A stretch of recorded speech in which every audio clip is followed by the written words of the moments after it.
الله أكبر الله أكبر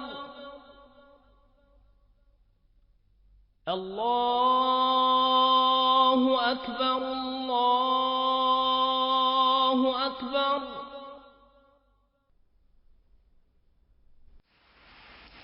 I wish to say finally, as I've said many times before, that this is not a war with Islam. It angers me, as it angers the vast majority of Muslims, to hear bin Laden and his associates described as Islamic terrorists. They are terrorists, pure and simple. Islam is a peaceful and tolerant religion, and the acts of these people are wholly contrary to the teachings of the Quran.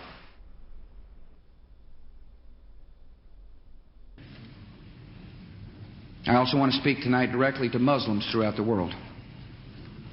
We respect your faith. It's practiced freely by many millions of Americans and by millions more in countries that America counts as friends. Its teachings are good and peaceful. And those who commit evil in the name of Allah blaspheme the name of Allah. The terrorists...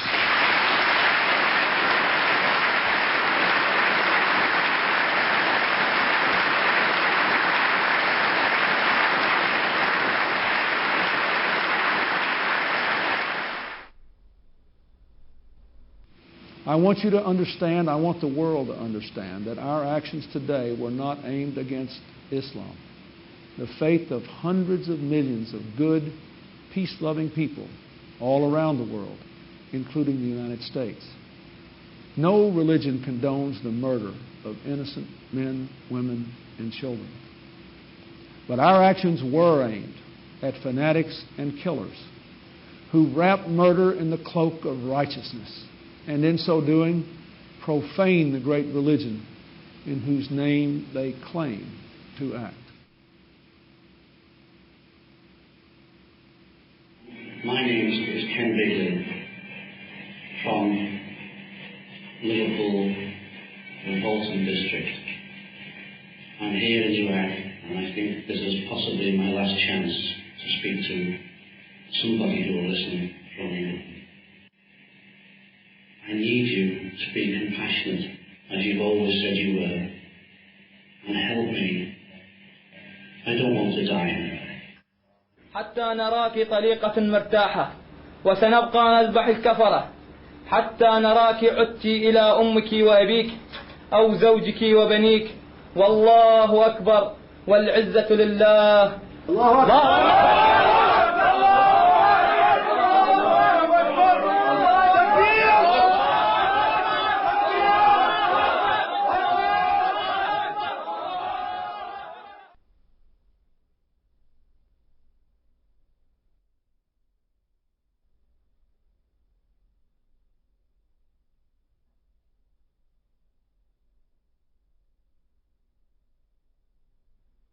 The tendency of Western political leaders to deny the connection between Orthodox Islamic mainstream and terrorist violence is replicated in the universities and the media.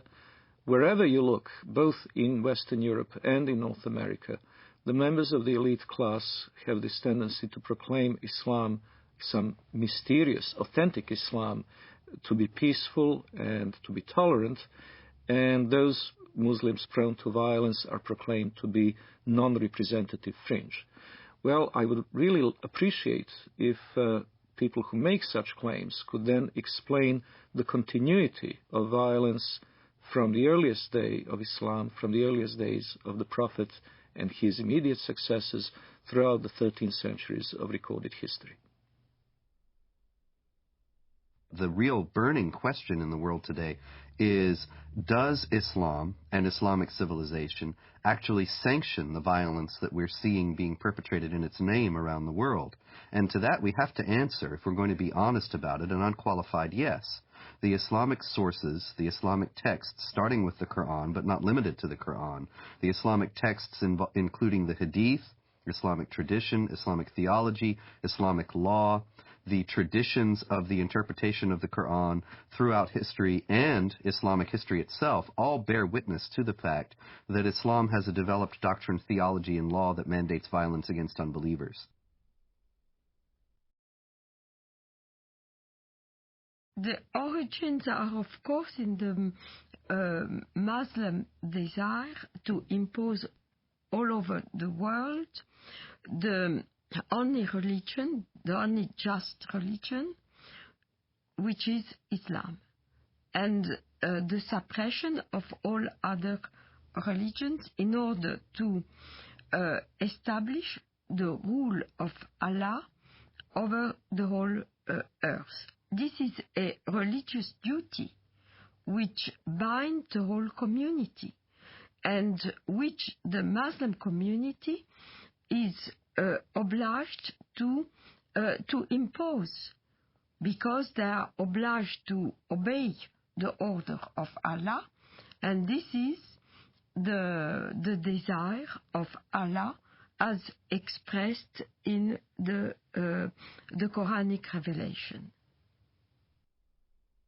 I believe that those terrorists that want to do harm to others are applying the true Islam that was practiced by Muhammad and his followers in the early stage of Islam.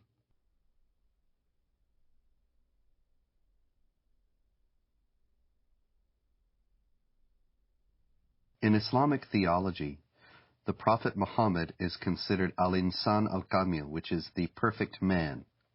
He is the model par excellence to be imitated. He is the person that the more a Muslim is like him, the better off he is.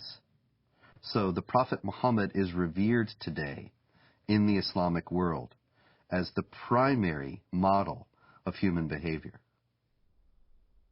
Well, when Muhammad, the Prophet of Islam, wiped out all the Jews from Saudi Arabia, there was 3 tribes, Banu Nadir, Banu Qurayda, Banu Qaynuqa. We were proudly studying this in school as Muhammad, the Prophet of Islam, ordered the beheading of the Jews of Banu Qurayda and the women being taken as concubines. As soon as a child had pubic hair, he was beheaded.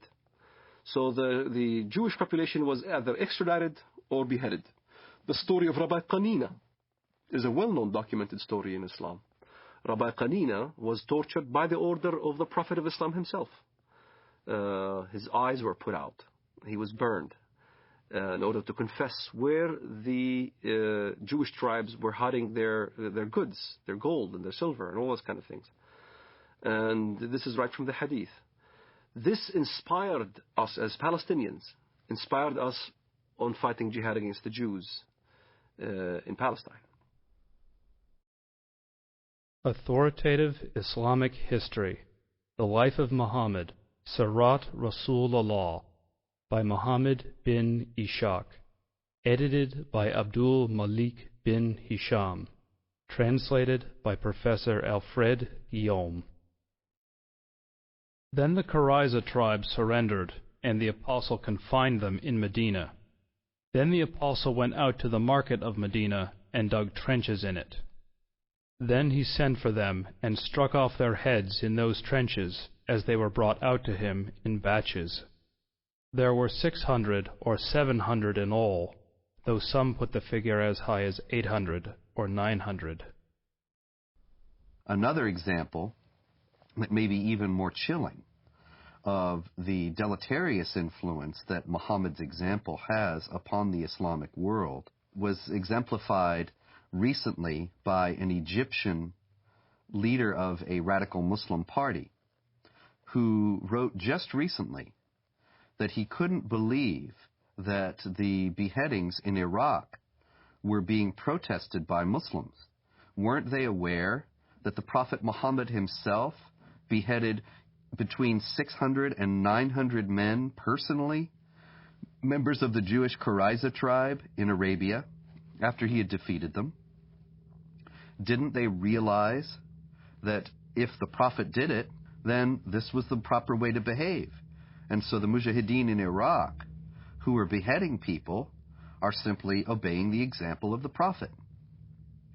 Now we can see then that since the Prophet Muhammad himself participated in many battles and raids, and did indeed perpetrate these beheadings, he ordered the assassination of several of his political opponents, and he behaved in general like a typical 7th century warlord.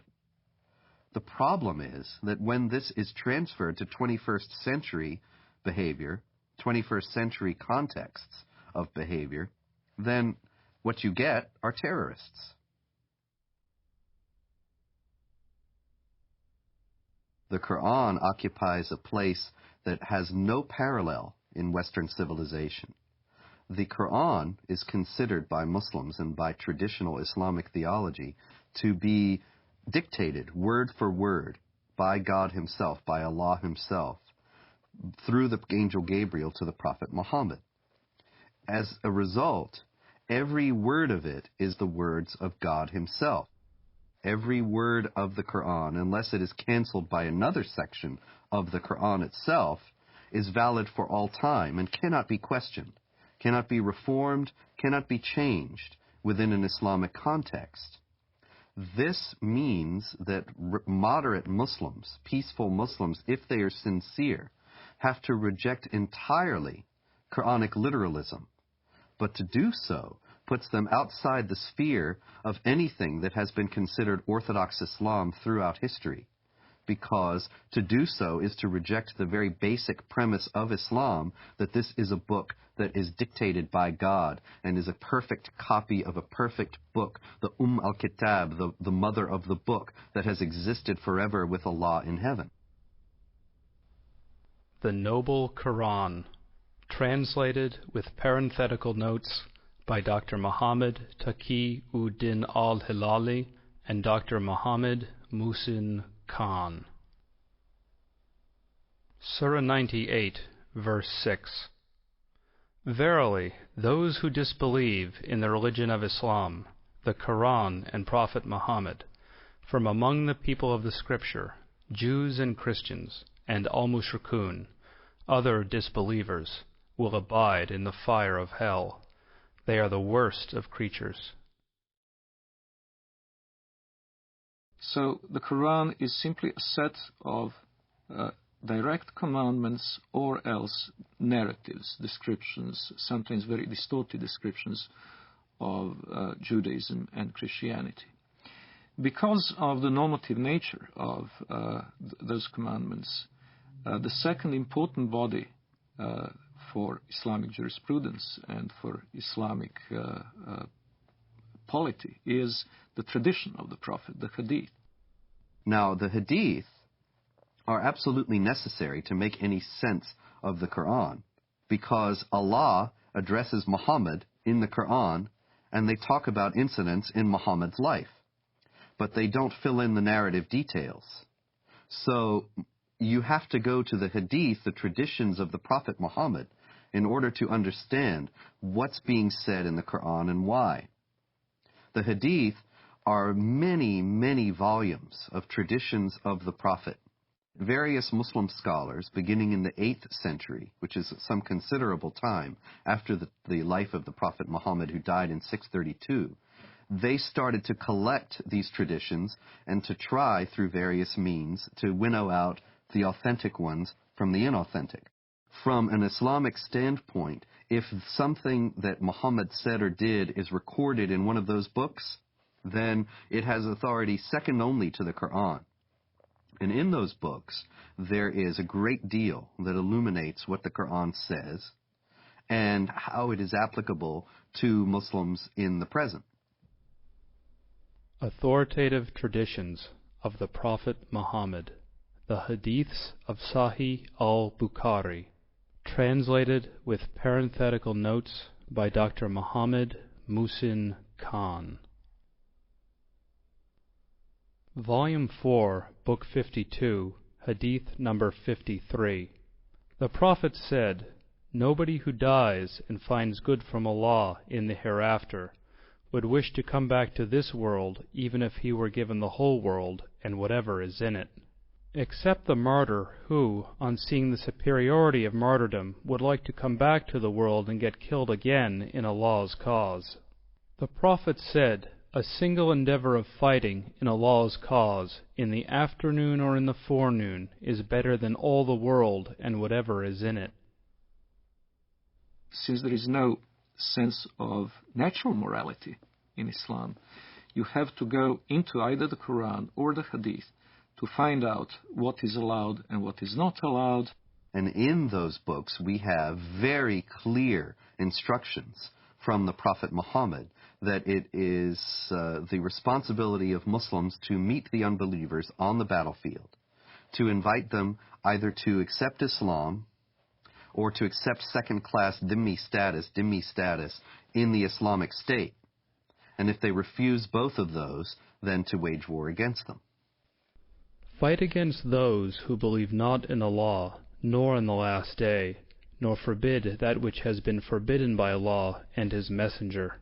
And fight against those who acknowledge not the religion of truth, Islam, among the people of the Scripture, Jews and Christians, until they pay the jizya, the poll tax, with willing submission, and feel themselves subdued. The Quran is broken down into two sections. One is called Makkiyah, which means what was inspired to Muhammad, the Prophet of Islam, in Mecca. And one is called Madaniyah, what was inspired to the Prophet of Islam in Medina or Yathrib. In Mecca, you find much of the peaceful verses.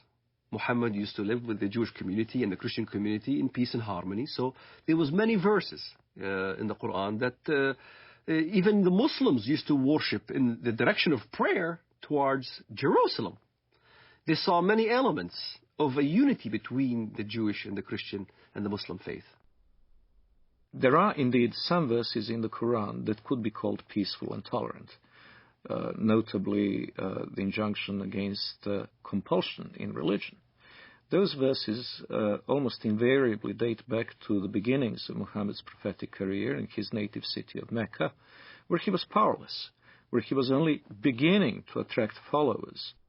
Only few relatives and friends accepted the religion at that time, and he has many foes. So the revelations of that time were very peaceful. Well, it all changes with the establishment of Muhammad's theocratic statelet in the city of Medina. He becomes a warlord, he becomes the head of a totalitarian state, he becomes very rich, very powerful, and very intolerant. And then many of these early verses, in fact, get abrogated. In Surah 2, verse 106 of the Quran, it says, or Allah says, I should say, that if we abrogate, we being Allah, abrogate a verse, then we'll give you one that's better. Whatever a verse, revelation, do we abrogate or cause to be forgotten, we bring a better one or similar to it. Know you not that Allah is able to do all things? This is the basis, the foundation of the Quranic doctrine of nasikh, which is abrogation. And it is the idea that when there are verses that are contradictory or appear to be contradictory in the Quran, the one that is revealed later chronologically is better, as Allah has promised, and cancels the earlier one. Now the violence started. Now you had to weigh between peaceful verses and non-peaceful verses. So the edict was that these were made null and void. It is indeed a very curious concept for a non-Muslim to accept the notion that God may change his mind about a topic and may issue one injunction in AD 614 and then a very different one in AD 627.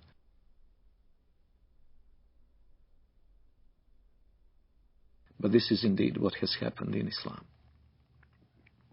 It's very important to understand that the Quran is not arranged chronologically. It's arranged simply on the basis of the longest chapter to the shortest. And so you will find in the book itself some of these more tolerant verses at a later point in the book than the very intolerant ones advocating violence and subjugation of infidels. But that doesn't mean they came into being later on. Quite the contrary. If there is ever a contradiction between two injunctions, the ones that came later on in Medina are the ones that retain their validity, and the early ones from Mecca have been abrogated.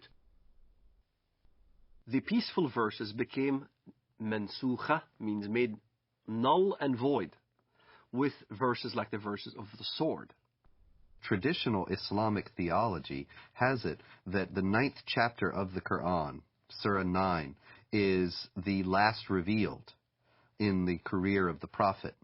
And it is the only one that doesn't begin with Bismillah ar-Rahman ar-Rahim, in the name of Allah, the Compassionate, the Merciful. Some have said that that's because there's no compassion or mercy in this particular chapter, and that it is the Quran's last word on jihad, and in particular on how Muslims should behave toward unbelievers. In it is the celebrated verse of the sword. And what does the verse of the sword say? It's very clear. That when the forbidden months are over, kill the people of the book wherever you find them. Lay siege for them. Lay wait for them. Lay ambush for them. Kill them wherever you find them. In fact, I converted to Christianity. Muhammad clearly stated that in the ends of days, there will be many who defect from the faith. Kill them when you see them, wherever you find them. So, this is the question that the West needs to understand. What part of kill don't they understand?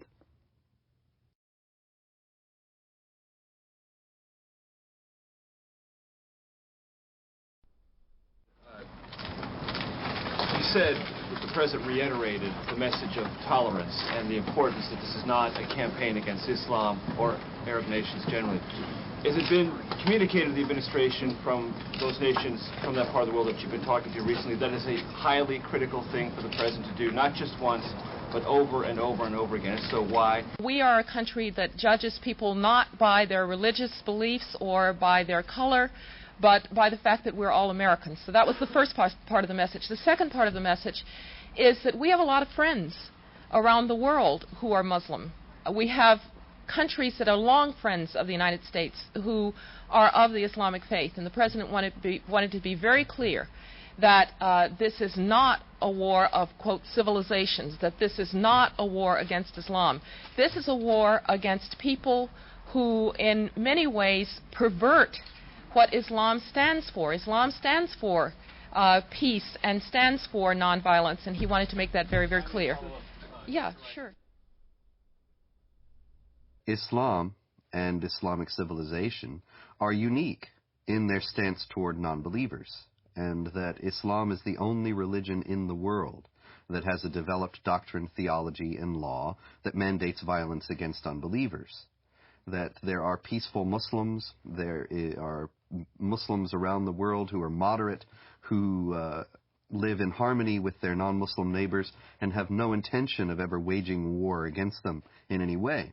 But the fact is that they have a very slim justification for their own peacefulness within the Islamic sources themselves.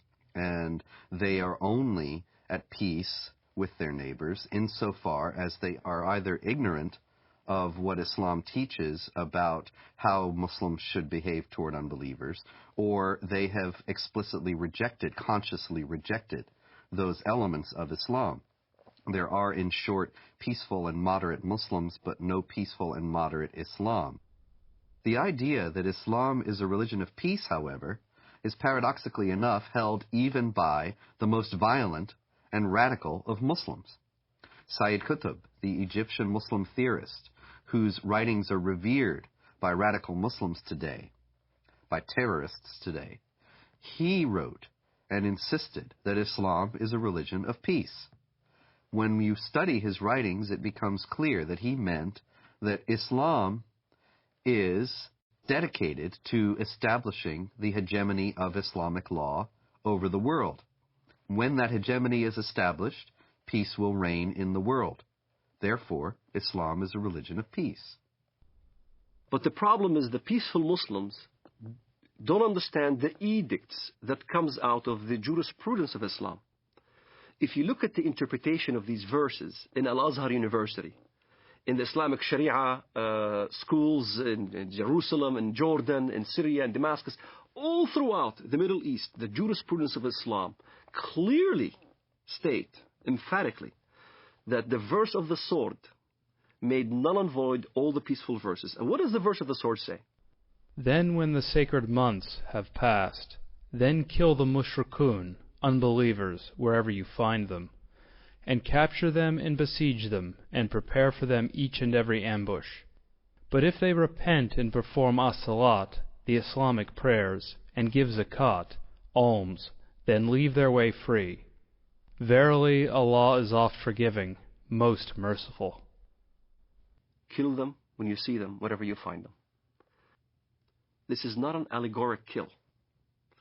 It's a literal kill. It's the killing of Zarqawi right in front of the camera. It's the lynching that you see in Ramallah.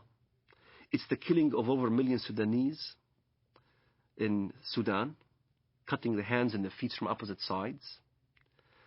And here's the dilemma. The peaceful verse, even the peaceful verse that is quoted, even by Bush, the verse goes as follows. Whoever kills a life without just cause or for doing mischief in the land, then as he killed the entire earth. You'll find the same verse in the Judeo-biblical tradition. But most Westerners never skip after that verse, which makes very clear. But as those who do mischief in the land, then cut their hands and their feet from opposite sides and crucify them, literally. And that's what you see what happened in Afghanistan. That's what you see what happened in Sudan. A huge amount of crucifixions and killings and beheadings and amputations and public assassinations. They really want to revive Islam as it used to be. This is why they call it Islamic fundamentalism. The recompense of those who wage war against Allah and His Messenger and do mischief in the land is only that they shall be killed or crucified, or their hands and their feet be cut off on the opposite sides, or be exiled from the land. That is their disgrace in this world, and a great torment is theirs in the hereafter. The Prophet cut off the hands and feet of the men belonging to the tribe of Arina, and did not cauterize their bleeding limbs till they died. There is no assurance of what is known in Christianity as salvation and assurance of being saved and guaranteeing going to heaven. However, there are certain things that can help. So if a Muslim, for instance, died while he was practicing jihad, he is supposed to go to paradise. In the Islamist thinking, the assurance of your salvation is dying as a martyr. In accordance to the verse in the Quran, وَلَا تَحْسَبَنَّ الَّذِينَ قُتِلُوا فِي سَبِيلِ اللَّهِ أَمْوَاتٌ بَلْ أَحْيَاءٌ عِنْدَ رَبِّهِمْ يُرْزَقُونَ. Do not think that the ones who die in the cause of Allah in jihad are dead, but are living. So this assures salvation. This is the calculus behind modern suicide bombing. Many people will say, modern Muslim advocates will say, that Islam forbids suicide, and this is plainly dishonest, because all the advocates, all the defenders of suicide bombing in the Islamic world start out by saying this is not suicide. This is the intention of the person is not to kill himself. The intention of the person is to kill others, and that is sanctioned because it is Islamic jihad. And if in the process they are killed themselves, that's an unavoidable consequence of their actions, and they will be rewarded with the reward of martyrs in paradise. Quran is quite clear about the heavenly reward for a jihadist who falls fighting in the path of Allah. he will be granted instant access to paradise. And a Muslim paradise is an extremely sensual one. It is full of huris, black-eyed beauties that will await the martyr, and the gratification that follows is eminently unsuitable for family audience. The Quran contains no guarantee of paradise except for those who slay and are slain in the cause of Allah. Verily, Allah has purchased of the believers their lives and their properties, for the price that theirs shall be the paradise. They fight in Allah's cause, so they kill others and are killed. Then rejoice in the bargain which you have concluded. That is the supreme success. In other words, the guarantee of paradise is for people who are killed while they are killing, to establish the hegemony of Allah or Islamic law in the world. Jihad in Islam can be spiritual or physical. The spiritual jihad is striving to be a better Muslim. But also there is a physical part of jihad that you cannot take it away from Islam. Jihad in Islam means struggle. That's what the literal meaning of the word, struggle. But what the West doesn't understand is that the hadith, the compilation of the traditions of the Prophet Muhammad of Islam, there's almost about 100 hadiths regarding jihad. And if you look at every single one of them has the sword, war, or a military effort. And in the end of the expedition, jihad expedition, he said, now I resort to the jihad within, the jihad that is within, the self-struggle. And as a matter of fact, I had this dialogue with an Islamist one time. He says, Walid, come on, tell the West that jihad means struggle. I said, yes, it does mean self-struggle. You're right. Jihad does mean self-struggle. But so does Mein Kampf. Mein Kampf means my struggle. In the same fashion, the Islamists look at jihad. It is a very dangerous element of the Islamic teaching because this instant gratification through martyrdom is an attractive concept. And by the way, when the so-called martyr operation is carried out by Hamas, what is announced from the minarets of mosques is not the death of so-and-so who carried out the attack, but the wedding of so-and-so to the Huris. In other words, they immediately make the implication that far from having to cry over his disappearance, over the end of his physical life, his parents should be happy and celebrate and throw a party because their son is now being not only transported into heaven, but greeted there with these voluptuous beauties. Shaheed, the word shaheed, means witness. To witness, to testify. To testify there is no God but Allah and Muhammad is His messenger. And you die as a shaheed for that cause. You're a witness. You're considered a witness, a martyr. And a martyr becomes glorified. Your family will glorify you after you die. To a Muslim fundamentalist living in the Middle East, I had to be initiated. I had to basically either kill my first Jew or destroy my first Zionist infrastructure. I had to prove, beyond shadow of a doubt, that I was worthy.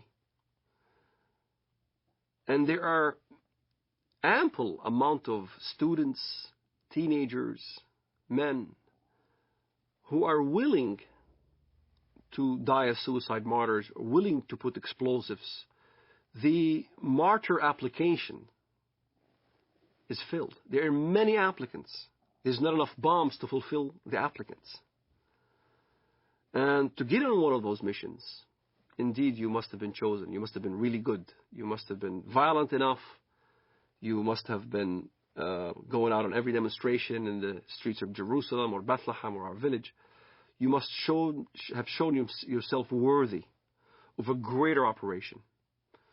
So, when I explain what I've done and people have seen me in the community and I was worthy, I ended up in prison, I was, of course, recruited.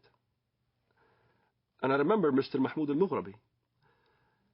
He was proud to have planted 15 bombs and killed many Israelis. And he was being bailed out by a Jewish Israeli lawyer. He was back right in the street. So you find your bomb maker and you apply. You say, look, I want to join. I want to do my first martyr operation, planning a bomb or whatever. And you need connection. So I found my connection. I rendezvoused with this guy in Jerusalem, in Shara' Bab al-Wad. And he built this explosive charge with a timer and a loaf of bread. And I had to smuggle it from the Temple Mount under the auspices of Al-Waqf department. Al-Waqf police is the Islamic police appointed by the government to watch over the holy sites.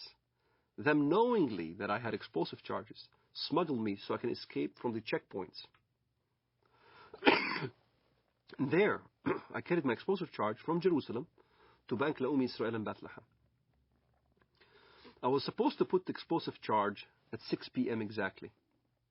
I was supposed to have this explosive charge in my hands at 6 p.m. exactly. 5 to 6, I saw some Arab children running around, and I didn't want to kill any Arabs. So I decided to place the explosive charge on the roof. I tossed it on the roof. At 6 p.m. it went off, and there was this big explosion. I looked behind me, I see this thick black smoke coming out of the building, and I started running. That's the moment I first got a glimpse of the reality of killing. I thought people have died. And I remember I didn't sleep for 3 days, constantly worried that I've killed somebody. Even terrorists have a reality check that you kill or you're about to die. You can sense it. This is why in Israel, the nature of finding out a terrorist suicide bomber is to look at their eyes. They'll have these glossy eyes. They're sweating profusely. They're not paying attention because in their mind they're about to go. And you weigh the reality of what now you're going to die. And many times I've been in this situation where I had thought that I was going to get killed, shooting back and forth as we stoned at the Israelis and they shoot back at us and things like that. I was face to face with death. When you think in your mind you're going to die, you struggle between the requirements of your Islamic upbringing and between the reality that you value your life. And at some point, one has to outweigh the other. And for a Muslim fundamentalist, we always chose death. We always chose the suicide. My cousin died on his way to Ben Yehuda Street. And he got killed. He died. I had people, relatives die and fighting the Israelis. And as I look at it now, I think, what a waste. What a waste of life.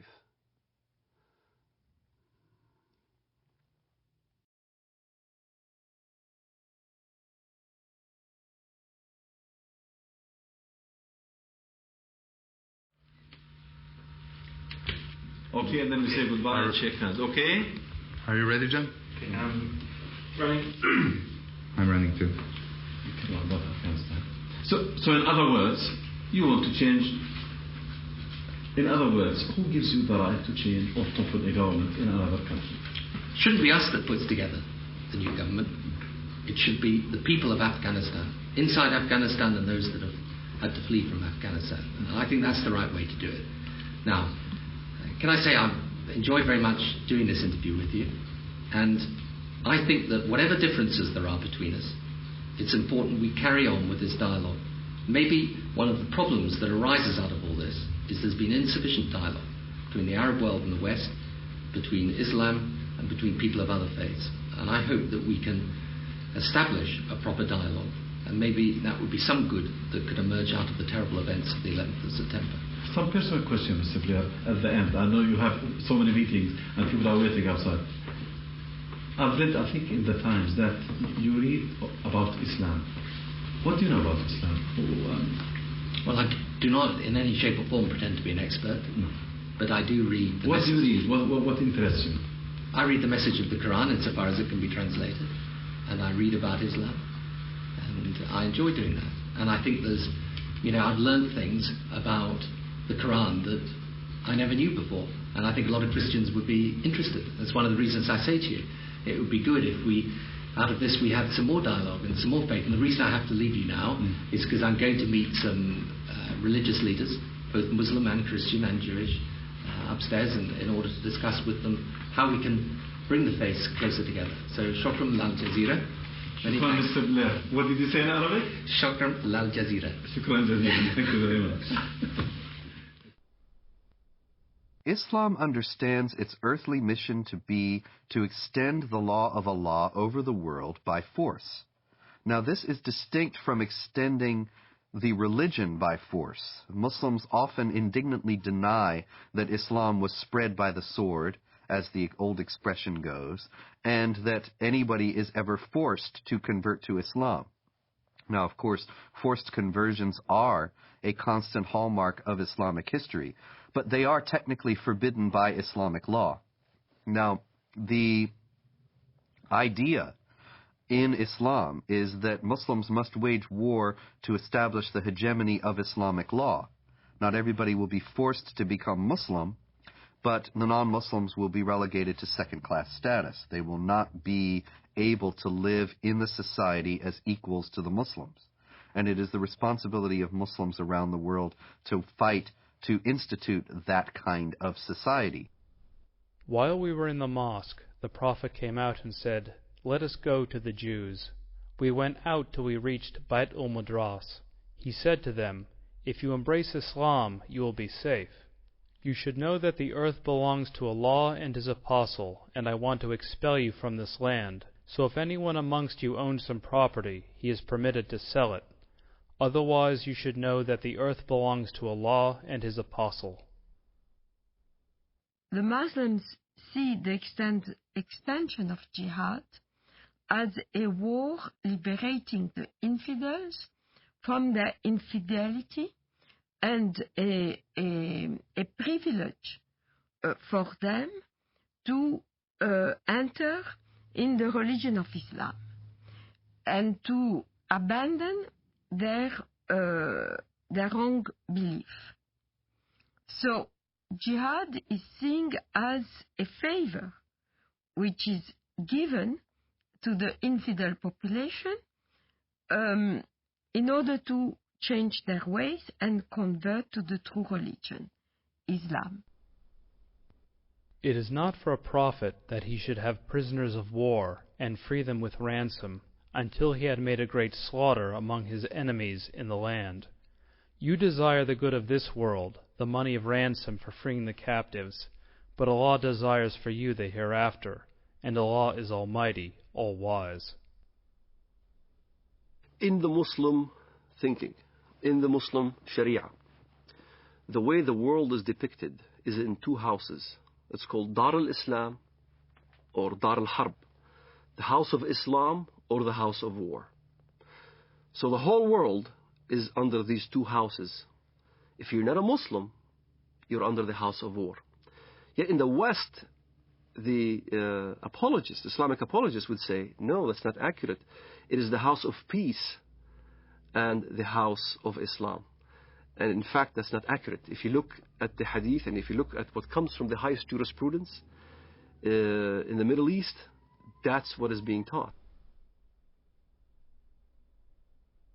يعني أنا لدي طفل من الآن أعده للشهادة إما شهادتي أنا أو هو فأقول له أن الله عز وجل قد جعل هنالك جنة واسعة فيها ما لا عين رأت ولا أذن سمعت ولا خطر على قلب بشر.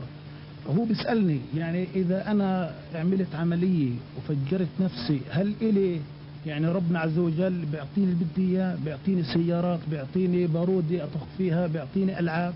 قلت له كل ما تطلب. وهل هذا حصل؟ شيء تطلبه هذا فعلا حصل. وهل حصل بينك وبين ابنك يعني؟ هذا فعلا حصل. نعرف حقيقة لو نمسك الميكروفون مع بعض ودنا نعرف ما هي الإجابة الصحيحة لهذا الطفل عندما يسأل أين أبي أو أين أمي وقد قام كلاهما أو أحدهما في عملية استشهادية. والله الإجابة باختصار لما استشهد سعيد ما حكينا إن هذا شهيد. نعم. ولا تحسبن الذين قتلوا في سبيل الله أمواتا بل أحياء عند ربهم يرزقون. نعم. وسكتنا الأولاد، ولما أجت التلفزيون أظن أبو ظبي نعم. أو غيره قلنا لهم إحنا مستعدين نقدم أولادنا الأربعة. نعم. فطلع حار صغير قال وأنا ليش لا. وأنا أتمنى أن أكون شهيدا في سبيل الله، وأن أقتل عددا من اليهود والكفار الذين أشركوا بالله ورسوله واتبعوا دينا غير لم يشرعه الله ولم يذكر في القرآن الكريم. نعم. وأنا عمري 12 سنة. ما شاء الله. وأحفظ القرآن الكريم. ما شاء الله. الله يحفظك ويجعلك مجاهد إن شاء الله في سبيل الله. Now, the infidel population are seeing this war as a genocidal war, since as it is described in the Muslim historians of jihad, as well as extremely numerous Christian sources, this war was conducted as in great ferocity. Whole cities were given up to massacres. Entire populations were deported in slavery or massacred. The companion of the Prophet and the second Caliph, Umar, sent the Muslims to the great countries to fight the pagans. When we reached the land of the enemy, the representative of Khosrau, Persia, came out with 40,000 warriors. And an interpreter got up saying, "Let one of you talk to me." Al-Mughira replied, "Our Prophet, the Messenger of our Lord, has ordered us to fight you till you worship Allah alone or give jizya, tribute. And our Prophet has informed us that our Lord says, 'Whoever amongst us is killed, martyred, shall go to paradise to lead such a luxurious life as he has never seen. And whoever amongst us remains alive shall become your master.'" There have been, in fact, two big waves of jihad. The Arab waves, which started in the 7th century, and in the course of 1 century only, has Islamized a huge territory, mainly Christian territory, from Portugal till Armenia.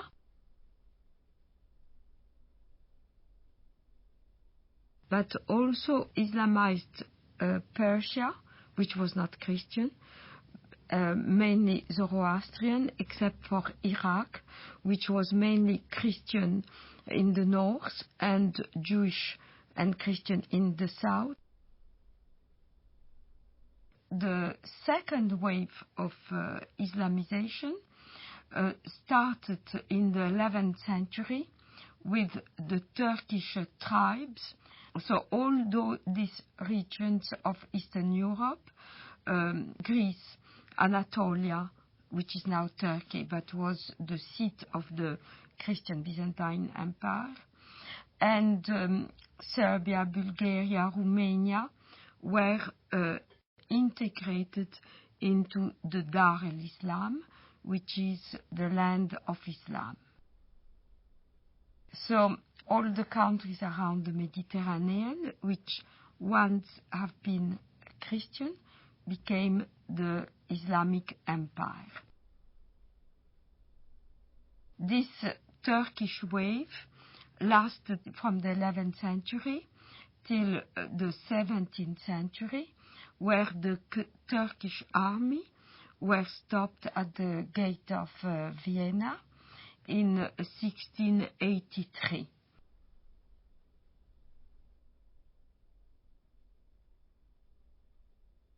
The Crusades are not understood in Muslim world today very differently to the way they are understood in the Western academia and in the discourse of the Western elite class. Both talk of the Crusades as an aggressive war of conquest by Christian Europe against peaceful, innocent Muslims. One may ask, however, what were those Muslims doing in the Holy Land in the first place? Well, what happened is that Muhammad and his successors waged a series of wars of conquest, and in one such onslaught, in the 4th decade of the 7th century, the Holy Land, Palestine, Israel, was conquered by Muslims. And so when Seljuk Turks started interfering with the ability of Christian pilgrims to go to the Holy Land, to go to Jerusalem, and when their physical safety was no longer guaranteed, the Western Christians acted not only as reconquerors of a land that had been once theirs, they also acted as, quite rightly one might say, protectors of their holy places. Now, a defensive war in the case of the Muslims is even a war of conquest, because they're obligated to spread Islam. But a land which had once been Muslim, in particular, must be reconquered, and the jihad is the rightful name of that war of reconquest. So they could never accept the Crusader states in Antiochia and Jerusalem, because they were Dar-ul Harb reinstated into Darul Islam. And this is a contemporary aspect of the Israeli-Palestinian conflict, of which many Westerners are not fully aware. Exactly the same psychology that prompted Saladin and others to fight the Crusaders is now motivating Hamas. In both cases, it is not only a matter of the nationalistic desire of Arabs to expel European or Jewish settlers, it is also the Quranic obligation of all good Muslims to make sure that the land once ruled by Muslims will be reverted to their rule. From the British historian Hilaire Belloc's The Great Heresies, 1938. It has always seemed to me possible, and even probable, that there would be a resurrection of Islam, and that our sons or our grandsons would see the renewal of that tremendous struggle between the Christian culture and what has been for more than 1,000 years its greatest opponent. The suggestion that Islam may re-arise sounds fantastic, but this is only because men are always powerfully affected by the immediate past. One might say that they are blinded by it.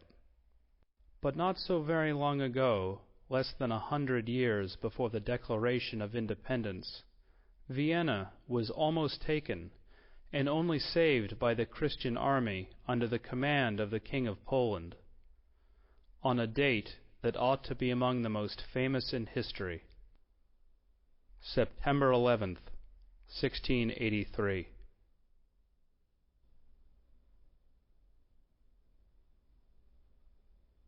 On September 11th, 1683, the siege of Vienna was broken.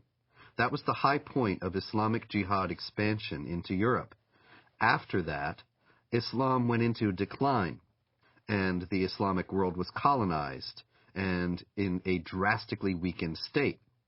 It seems very likely, almost certain as far as I'm concerned, that Osama bin Laden chose September 11th in 2001 to signal that the decline of the Islamic world was over, and that the jihadists were back, and were going to pick up where they left off in Vienna in 1683.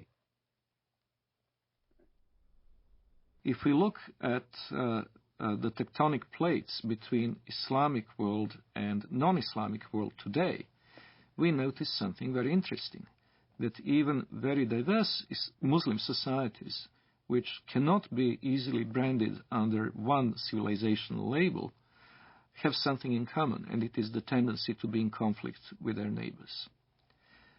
If we look at the extreme southeastern outreach of Islam, we see East Timor, where Indonesian Muslims slaughtered a third of the population of this former Portuguese colony, who are, by the way, Roman Catholics. In southern Philippines, we see an extremely violent Islamic rebellion, which has been simmering and becoming more or less violent for years. In Indonesia itself, we had religious conflict in the Spice Islands, where the beleaguered Christian minority is in danger of extinction. We have very active Islamic movements both in Thailand and in China, in Xinjiang. In the Indian subcontinent, the history is tragic indeed. That's where the Holocaust, the Hindu Holocaust, took place in medieval times, a little-known episode in the history of Islam in the Western world, but the one that left a deep traumatic mark on the people of the region, and where the conflict is still latently present in the province of Kashmir. In Africa, there is the constant war in Sudan, which finally has gained some prominence in the Western decision-making circles, but which has been going on for 20 years. And it's impossible to estimate the number of lives it has claimed, but it certainly goes into many hundreds of thousands. There is the constant instability in Nigeria between the resurgent central and northern states, which are increasingly pressurizing the government in Lagos into accepting Sharia law as the law of the land in those provinces. And of course there is Mauritania, where Muslims constantly battle non-Muslim southerners. Then there is of course the Caucasus, Chechnya.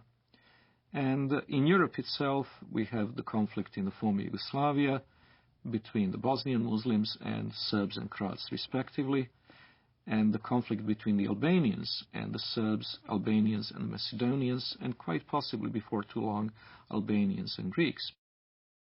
So, if we eliminate these conflicts, if we eliminate from the equation Chechnya, the Balkans, Sudan, the world is a pretty peaceful place.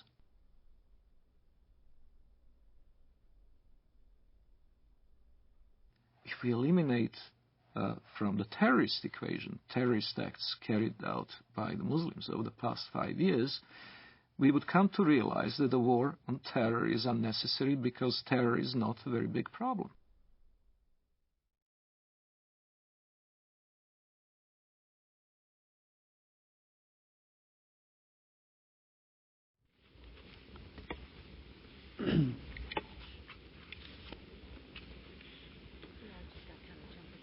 Madam President. Senator from Nevada. I've been on the floor before speaking about Islam and what a great religion it is. I've said before, and I repeat, that my wife's primary physicians are 2 members of the Islamic faith, her internist and the person that has performed surgery on her. I know them well. Been in their homes. Socialized with them. Talked about very serious things with them. We've helped each other with family problems. I've been to the new mosque with them in Las Vegas. They're wonderful people with great families. And I've come to realize that Islam is a good religion. It's a good way of life. People have a good health code as their religion dictates. And they have great spiritual values as their religion dictates.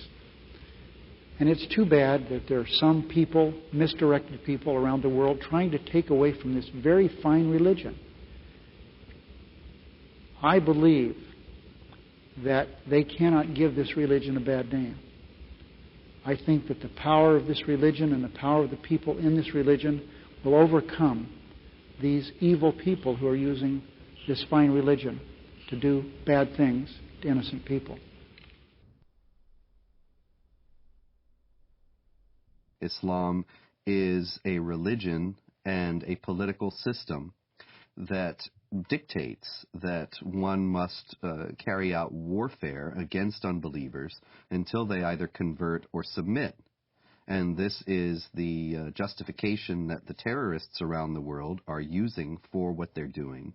And that justification is based on core elements of Islamic tradition. That being the case, it's very difficult for moderate Muslims, peaceful Muslims, to stand up within the Islamic community and to say this is not part of Islam. They only do so out of conscious deception, intending to mislead Westerners in accord with the Islamic doctrine of taqiyya or religious deception, or they do so on the basis of simply being unaware of what Islam actually teaches. The Prophet said, "War is deceit." Lying, generally speaking, is not allowed in Islam. But unlike other religions, there are certain situations where a Muslim can lie, and that would be acceptable, even encouraged. This concept called al-taqiyya. Al-taqiyya means prevention. So a Muslim is allowed to lie to prevent harm that may come to him or to Islam. When one is under pressure, one may lie in order to protect the religion. This is taught in the Quran, chapter 3, verse 28, chapter 16, verse 106. There are certain provisions for lying. So a Muslim can lie for the cause of Islam, can lie to keep peace in his family, so he can lie to his wife. A Muslim can lie to his fellow Muslim to keep peace in the society. Muhammad himself ordered people to lie. When people that he ordered to go and kill somebody, they told him, we cannot kill him unless we lie to that person. He said, okay, fine, lie. The Apostle said, "Who will rid me of Ibn al-Ashraf?" Muhammad bin Maslama, brother of the Bani Abdul Ashal, said, "I will deal with him for you, O Apostle of God. I will kill him." The Apostle said, "Do so if you can." He said, "O Apostle of God, we shall have to tell lies." The Apostle answered, "Say what you like, for you are free in the matter."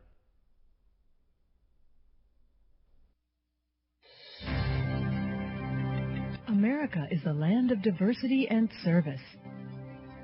I'm an African American. My forefathers overcame the trials of slavery. I am Native American. I am a journalist, wife, and mother. I'm of European heritage. One of my ancestors was a member of the Continental Congress. I'm Hispanic American. I've been a Girl Scout since I was 6 years old, and now I'm a troop leader. I served in our nation's armed forces, as have many of my relatives. My father served 2 tours of duty in Vietnam. Another fought for freedom at Gettysburg. 2 of my uncles fought for our country in the Korean War. And I am an American Muslim. And I am an American Muslim. And I am an American Muslim. I am an American Muslim. Muslims are part of the fabric of this great country and are working to build a better America. The spokesmen for Islam in the Western world know how to play the game. They know how to present their cause in the way that is not only regarded as acceptable by the societal mainstream, but also reasonable and even, one might say, just. They will appeal to democratic institutions and their human rights, in the full knowledge that given the power to do so, they would abolish those institutions and deny those rights to others. The Prophet said, "By Allah and Allah willing, if I take an oath and later find something else that is better than that, then I do what is better and expiate my oath." When I used to be working as a translator at the Loop College in Chicago, the fundraising for jihad movements, for the PLO at that time, we would do the translation for the announcements or the flyers that we hand out or we put on the walls of the college. And I remember the Arabic would be basically the facts. Bring your friends. We were intending to raise funds to support our jihad brothers in Lebanon, whether they're fighting in southern Lebanon against Israel or whatever. And then comes the English part.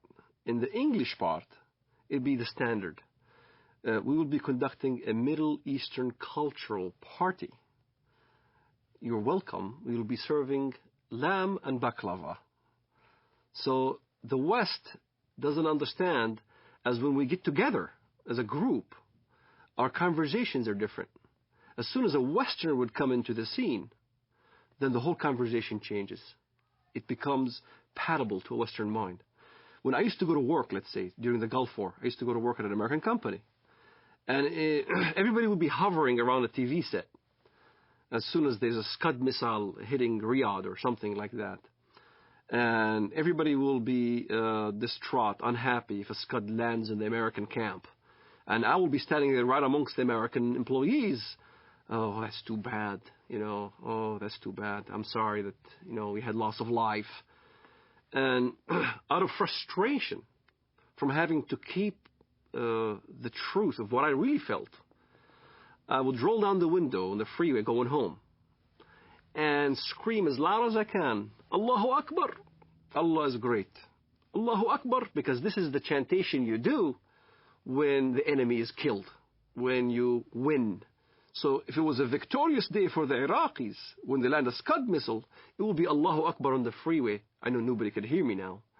And when I went to my apartment home, the rest of the apartment complex were also Arabs from the Middle East. We'd get together in my apartment, watch the Gulf War, and we'd be praising Allah every time there was some incident where Americans got killed. But it wasn't the same face that we put on when we were in an American environment. In an American environment, you played different scenario. You acted as you are on their side. So there's this whole facade that is hidden from the West of how Muslim fundamentalists who want to propagate jihad in America can act publicly. Is what we are witnessing today a clash of civilizations? We ask that of noted Palestinian scholar and professor of English and comparative literature at Columbia University, Dr. Edward Said. No, I don't think so. And I think the whole thesis is a bit of a false one. Because in the first place, civilizations are not, little packages that are kind of completely detached from each other. They're all connected in one way or another. And, so-called Western civilization has many elements of Islamic and Confucian and Latin American and Russian, all the things that... The basis of and prophet of this new version of Islam as a religion of peace and tolerance was Edward Said, who established in all universities and in academia this Islamic vision of peace. On this basis, the whole history of dhimmitude and jihad disappeared. Edward Said, who in his book Orientalism posited that criticism of the Islamic world on the part of Westerners was racist and imperialist. It is spread in order to make political points, to accustom Westerners to the idea that Muslims are here to stay in the United States and that they must not be questioned in terms of their loyalty to the secular framework of Western society, of the United States and of Europe as well. that they must not be questioned in this, despite Islam's historical, political character, because Islam is a religion of peace. And this fiction has become so entrenched in American public discourse as to be practically beyond question, such that anybody who does question it is immediately branded as a racist, a hate monger, a bigot. And this is a very effective tool in a country where racism is the cardinal sin above all, to silence any effective debate about the continuing attachment of Muslim immigrants to Sharia law and their intentions toward the secular systems in which they now reside.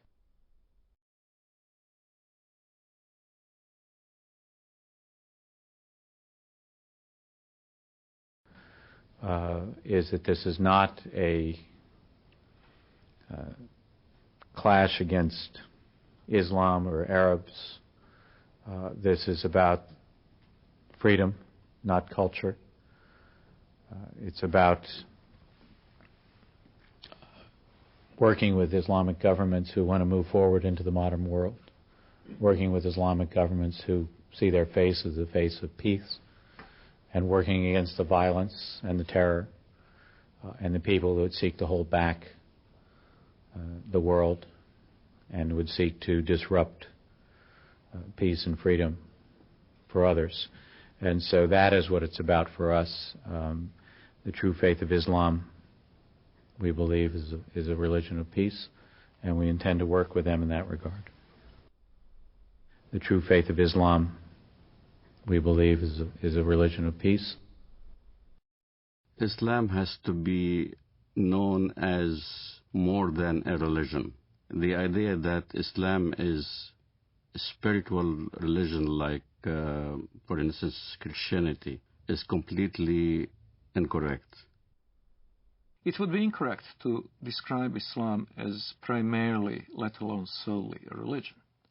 Since its early beginning in Muhammad's lifetime, it has also been a geopolitical project and a system of government, a political ideology, if you will. Islam, from its beginnings, was both a religion and a system of government. For example, the Islamic calendar doesn't base year one from the time that Muhammad was born or the time that Muhammad received his first revelation from God, which I think are both what Westerners might expect, but from the time that Muhammad became the leader of an army and the head of state in Medina. This is the beginning of the Islamic calendar because in the Islamic understanding, Islam is a political and social system as well as an individual faith. In Islam, the separation between temporal, secular, and religious power is not only impossible, it is heretical. Only in the complete blending of all aspects of human activity and all aspects of political and legal functions of the state can we have the caliphate, the properly organized state that is pleasing to Allah. When Westerners think of religion, whether it's Islam, Christianity, Judaism, Hinduism, and all the isms in the world, Westerners think that it's a personal issue. A Buddhist will go to the temple and peacefully worship whatever he does, meditates, contemplates. A Jew goes to a synagogue and does his mitzvot, his good deeds. A Muslim goes to the mosque, pays zakat, alms, or go to the pilgrim al-Hajj in Mecca, or a Christian goes to church on Sunday. They think it's a personal issue, that religion is a personal issue. So when they look at Islam, they compare Islam with the way they understand religions, and that's the first mistake. Islam is not a religion for personal use. Islam is Sharia law.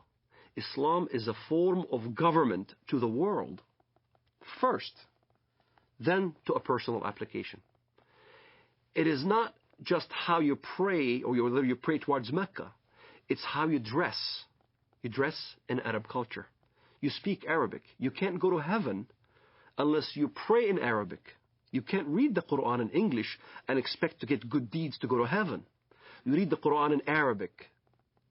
it becomes an imperialistic system that everybody now must speak Arabic, think Arabic, practice the religion in Arabic. It's a form of law, not just in how you eat, but how you get married, how you deal with your government, how you deal with your military, how you deal with the youth, how you deal with women. Every aspect of your life becomes Islam. Everything is Islam. The Jews brought to the Prophet a man and a woman from amongst them who had committed adultery. The Prophet ordered both of them to be stoned to death near the place of offering the funeral prayers beside the mosque. The Prophet wrote the marriage contract with Aisha while she was 6 years old, and consummated his marriage with her while she was 9 years old, and she remained with him for 9 years, till his death. In no way is Islamic Sharia, Islamic government, compatible with Western understandings of human rights and freedom of conscience. Traditional Islam forbids conversion from Islam, forbids anyone to leave Islam. There's no way out. And it forbids Muslims and non-Muslims to live as equals in society. It mandates the second-class status of non-Muslims, forbidding them to hold authority over Muslims, forbidding them to hold certain jobs as a result. It even mandated in history that houses of worship of Jews and Christians were neither to be built or repaired, making the communities relegated to a perpetual state of decline. O you who believe, take not the Jews and the Christians as awliya, friends, protectors, helpers. They are but awliya to one another. And if any amongst you takes them as awliya, then surely he is one of them. It is not possible for a non-Muslim living in a Muslim society to invoke his civil rights and human rights that would be independent or separate from the Sharia concept. He is expected to submit to Sharia willingly, and if he accepts his dhimmitude, the position of a dhimmi, he will be a protected person. A protected person is someone who is in fact a willing subordinate to the Muslim overlords. We saluted the Prophet as he stood praying, and he came out to us, and we told him that we had killed God's enemy. He spat upon our comrades' wounds, and both he and we returned to our families. Our attack upon God's enemy cast terror among the Jews, and there was no Jew in Medina who did not fear for his life. The hadith very clearly says, the hadith, which is what Muhammad said, I have been ordered to fight until everyone says that there is no God but Allah, and Muhammad is the messenger of Allah. So this is how Islam spread to North Africa. This is how Islam spread all the way to Indonesia. This is how Islam spread in the Middle East. Syria was not a Muslim country. Lebanon was not Muslim. Saudi Arabia even was a mixed multitude. All throughout the Middle East, that's how Islam spread, was by the sword. This is why you don't see any synagogues in Saudi Arabia. You don't see any churches in Saudi Arabia. Christianity virtually is non-existent. Even in my village in Bethlehem, Muslims are taken over. There's only 20% left of the Christian population. In Lebanon, Christian Lebanese are moving by the droves. Hezbollah there is very active. Lebanon used to be a Christian nation. Now, all of a sudden, it's being Islamized. So, Islam is moving.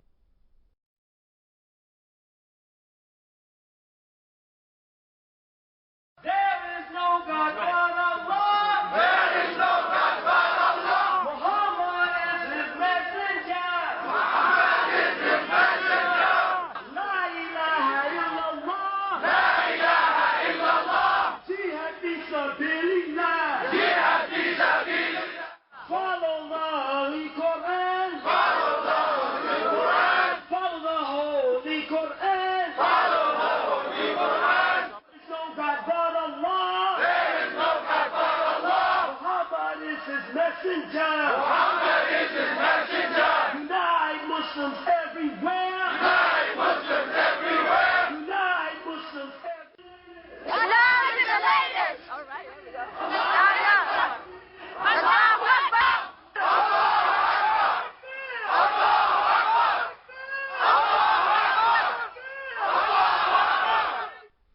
Muslims who come to the United States and come to Western Europe with an idea that Sharia is the law of Allah, they look upon our freedom of religion, and they look upon the fact that non-Muslims are in power in the United States and in Western Europe, making laws not on the basis of the law of Allah, but on the basis of consensus and free elections. They look upon all that as a manifestation of jahiliyyah, or unbelief, the pre-Islamic period of ignorance, as the times in any nation's history before it became Muslim is referred to. So that you have Pakistan and Iran and so on, they refer to the period of their history before they became Muslim as the period of jahiliyyah. They also will consider the United States and Western Europe to be in periods of jahiliyyah today. And many Muslims coming into the United States and Western Europe will work to establish Islamic states here on the basis of the idea that the secular state and the state based on elections has no legitimacy. And you don't have elections about the law of Allah. You simply obey what God says.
For the whole West to realize Islam is the truth. As a matter of time, Islam going to be implemented, and the giant of Islam and the giant of the Islamic State is going to rise up again, and it's going to be a fact. And it's going to be a true fact in reality. Look, the Muslims in Egypt, they go for Islamic State. Look in Bilad al-Haramain, jihad for the sake to establish the Quran. Look in Iraq, look in Afghanistan, in Pakistan, even in Europe, people calling La ilaha illallah, Muhammad Rasulullah. It's a matter of time the Sharia will be implemented, and the Muslim Ummah will be united.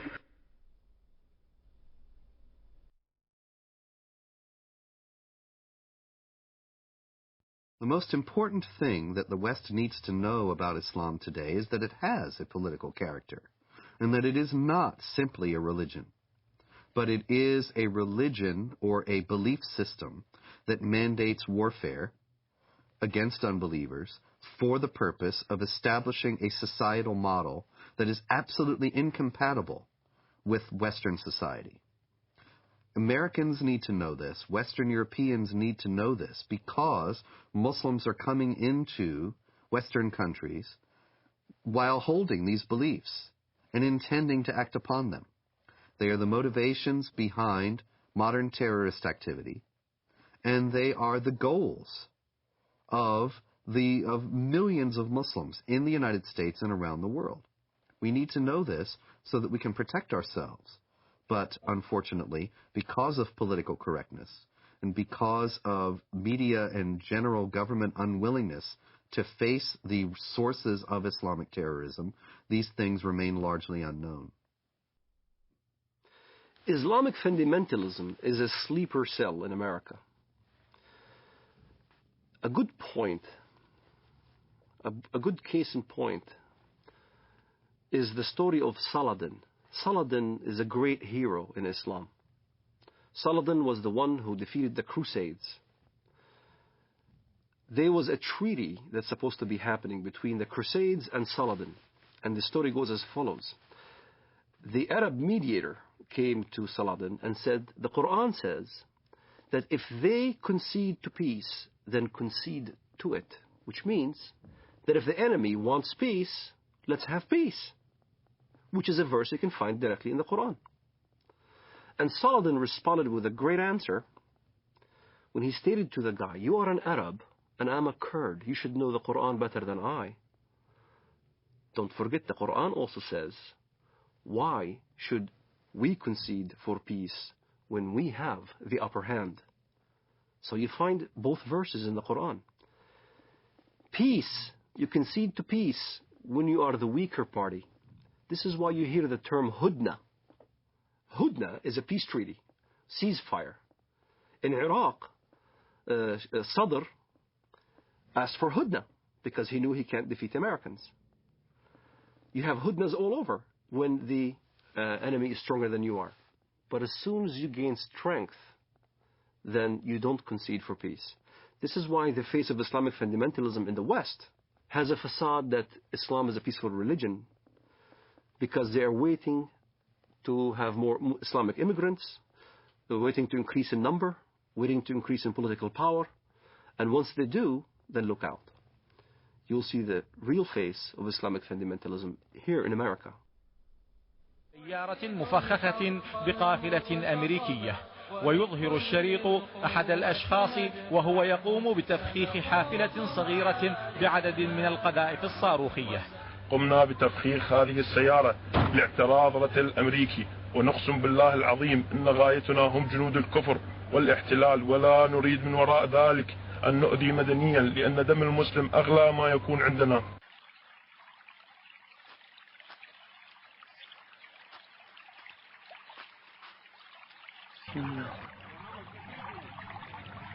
الله أكبر الله أكبر الله أكبر الله أكبر الله أكبر.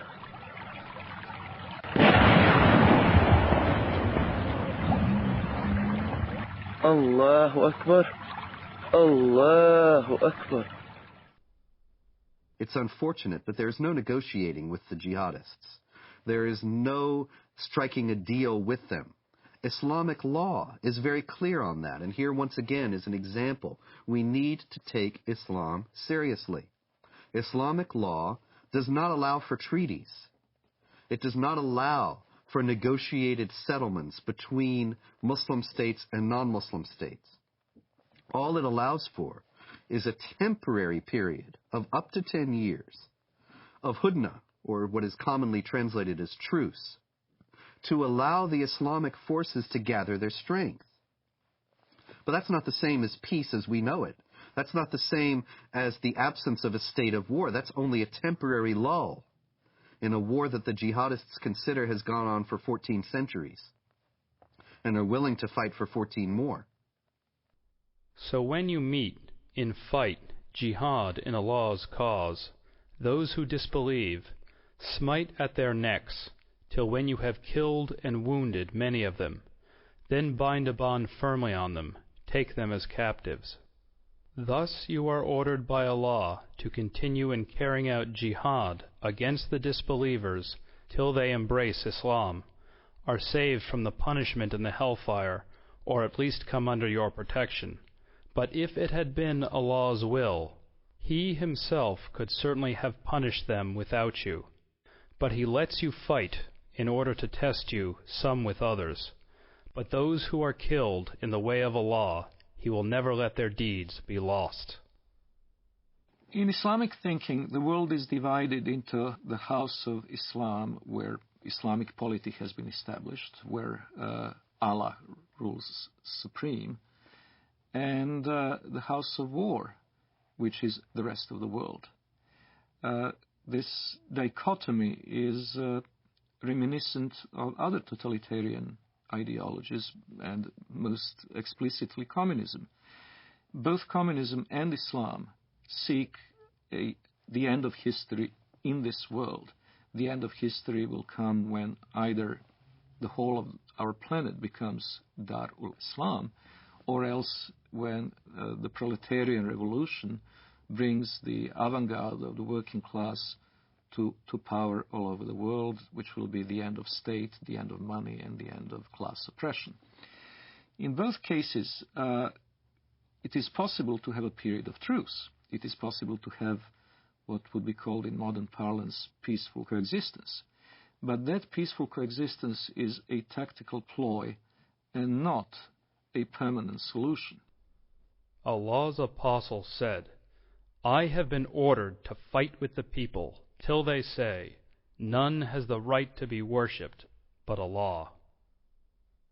If we consider that if only we changed our policies toward Israel, and if only we changed our policies toward Iraq, or changed our policies toward something else, if only we hadn't taken out the Mossadegh regime in Iran in 1953, and other things people have said to me, these ideas are ridiculous. They're based on a fundamental misunderstanding of the motives and goals of the jihadists. This is not a conflict that was created with the creation of the State of Israel, or a conflict that was created when American armies went into Iraq. The global jihad has gone on without interruption, without significant interruption, since the 7th century. And it only declined in force and activity at periods when the Islamic world was too weak to prosecute it. The question now that we have to ask ourselves is, do we want to preserve our Judeo-Christian values and our own civilization, or do we choose to go toward a dimitude, an enlarged dimitude in Europe, which will engulf the whole of Europe? Maybe not America, but America will be isolated because it will have to deal in geopolitics with the Islamized demi-Europe. And these are problems that have to be taken into consideration by Europeans themselves in choosing their identity and their future, freedom or dimitude, and by Americans also. In order to defend itself against the onslaught of global jihad, which is coming in the century ahead, I have no doubt of that, the West would need to redefine itself and to say what exactly is the geographic and cultural space to be defended, and in the name of what. Defending it in the name of a tepid, lukewarm ideology of multiculturalism is impossible. Multiculturalism and postmodern liberalism are not worthy dying for. They're not something that can inspire people to do what their ancestors had done at Poitiers and at the walls of Vienna in 1683.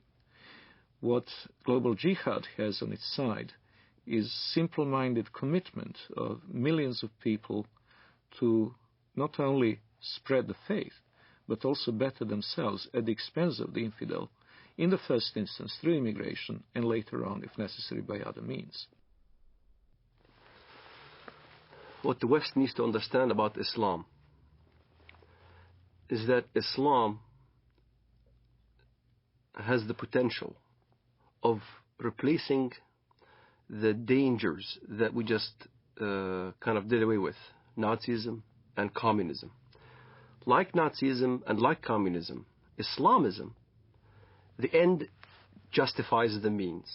There is no respect for national borders, and the whole ideology is to promote their way of thinking and promote their way of life throughout the entire world.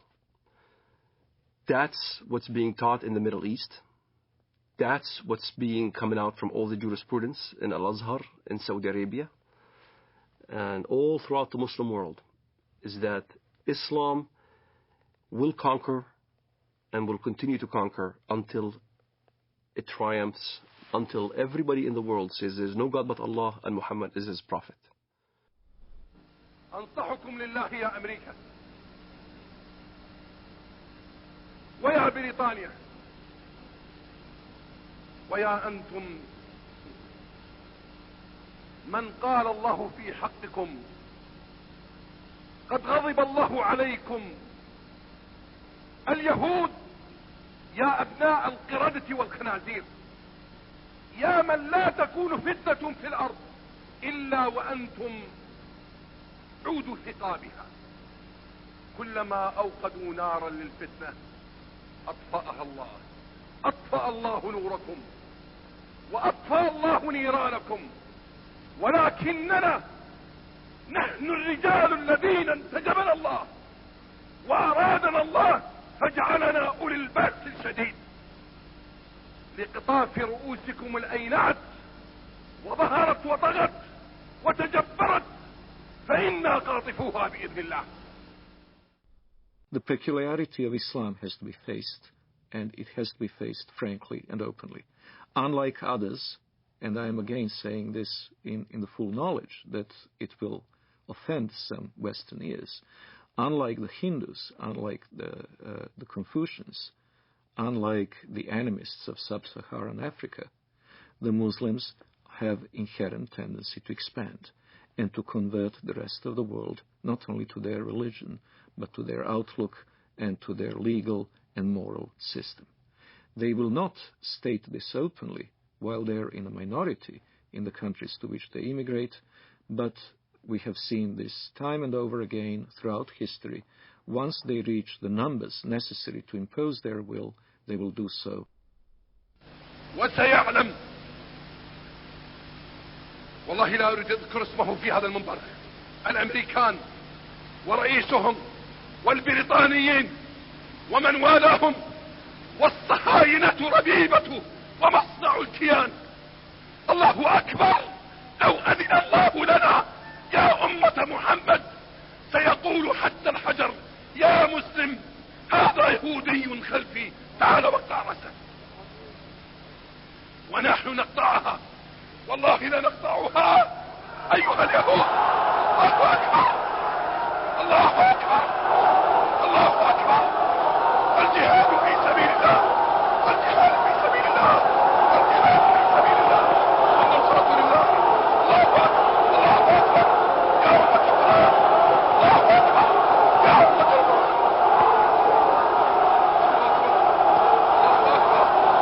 الله أكبر عليكم. الله أكبر والنصرة للمؤمنين. الله أكبر والنصرة للمؤمنين. الله أكبر والنصر للعراقيين. الله أكبر والنصر لنا بإذن الله. الله أكبر والنصر لنا. Miracles do happen.